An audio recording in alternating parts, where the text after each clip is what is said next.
55 to 70%. And here is how the audio compares to the Elgato Wave 3. Back on the Elgato Wave 3 so you can hear how this microphone sounds before we jump to another one.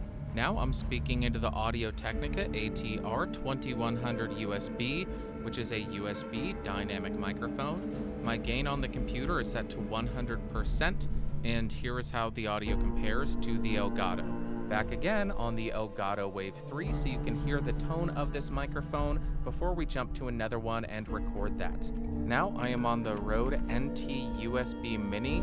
My gain on the Mac is set at around 45%, and here is how the audio compares to the Elgato Wave 3. What a shocker, we are back on the Elgato Wave 3. Listen to the microphone because we're about to jump to another one. Back to the future. I don't know. Here's the microphone sound. Next, I am about 6 inches away from the Blue Yeti Nano. I am on the cardioid mode, and the gain on my Mac is set to 25%. And here is how the audio compares to the Wave 3. Back on the Elgato Wave 3, and I just want to say I am so happy to see a USB microphone that doesn't have a bunch of polar patterns that 99% of people will not use. Now I am speaking into the Samson C01U Pro, 6 inches off of the mic. Gain on my computer set to around 50%. This is just a cardioid microphone, and here is how it sounds compared to the Wave 3. Back on the Elgato Wave 3, here's how the microphone sounds. Let's jump to another microphone and compare it to that. Now I am speaking into the infamous Blue Yeti. I am on the cardioid polar pattern. My gain on the microphone is set to around 3 o'clock, while the gain on my computer is set to 75%. And here is how the audio compares to the Elgato Wave 3. Who would have thunk it? Back on the Wave 3, here's how the microphone sounds, 6 inches off, gain at 40%, no clip guard, no high pass filter. Let's jump to another mic and compare it to that. Next, I'm about 6 inches away from the HyperX Quadcast. The gain on it allows you to turn off the clip guard, it allows you to add a high pass filter, it allows you to set the gain, it allows you to have 5 additional sound sources and mix them. It has multiple outputs. It is incredible. You also do not clip when you get excited. So cool. Oh my gosh. Sorry about that. I just get really excited about these features. You're also able to mix between 0 latency monitoring and computer playback. The mounting system has 5/8 and 3/8 inch mounting options. Additionally, I love that Elgato was smart enough to not just design this in-house with non-audio experts. They brought Lewitt onto the team to help design the microphone, and it really shows. It is a great sounding microphone for what it is, and this is kind of a joke, but not really. There's no RGB. There's no RGB. I love it. But then in terms of cons, given the price tag of this mic and the features that they were able to pack into it, it's hard to fault it for too much. But the main thing that sticks out to me is the build quality. It does just feel a little bit too plasticky for me and a little bit weak and cheap feeling. But everything else, I really love how they have implemented it. It is very well thought out and really well done. So now, what are my overall thoughts and opinions on this microphone? On the electric guitar, I have to say I was pretty shocked. I was expecting to throw this in front of the amp and actually hate it, but I came out quite impressed.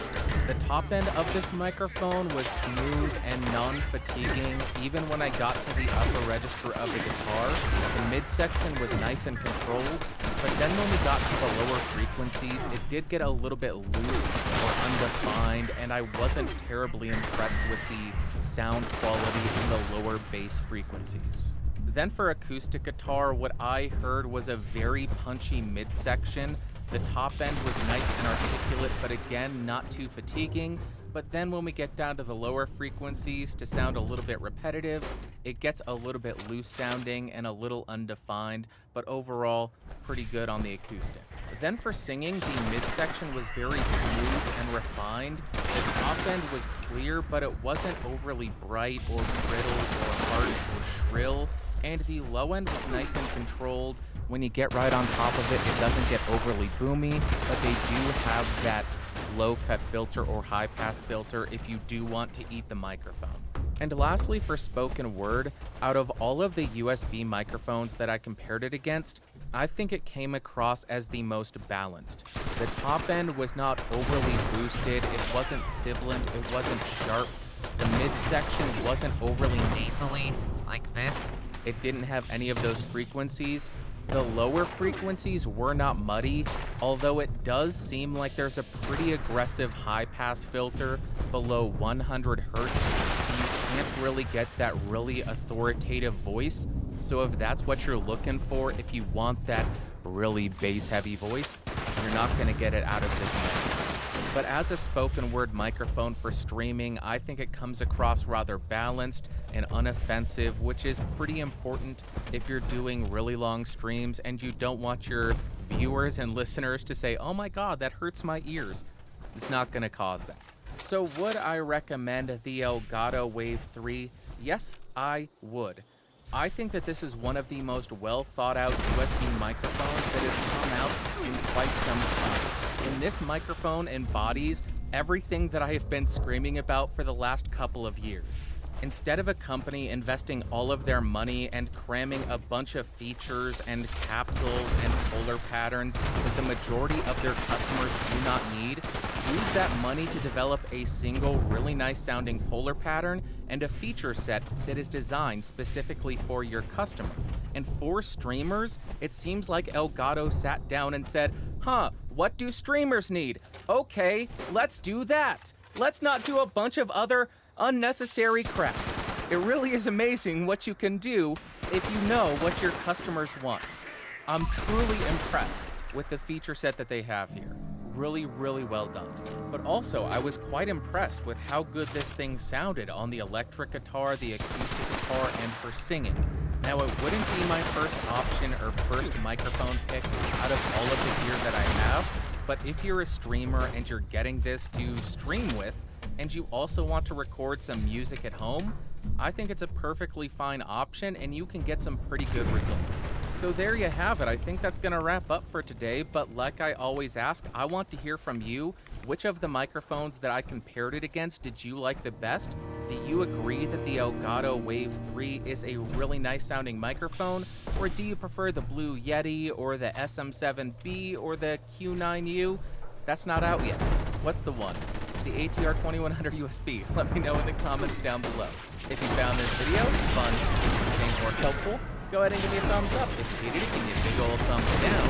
If you want more videos, go ahead and subscribe. Logo down beneath me.